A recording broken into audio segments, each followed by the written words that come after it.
Guys, lipat natin ngayon yung Queenance dito. Diyan. Medyo malaki yung container yo.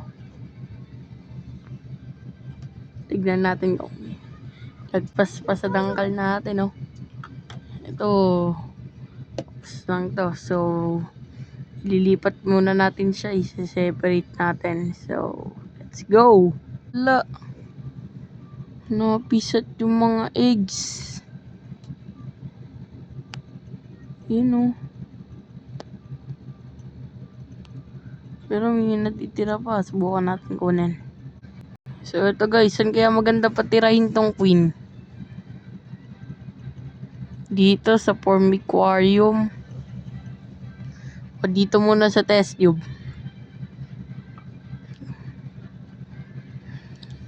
Sa test tube na lang.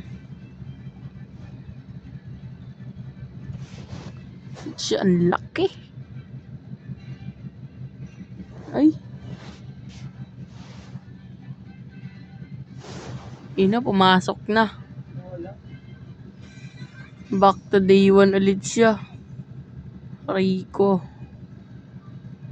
You know, back to day 1. Lang.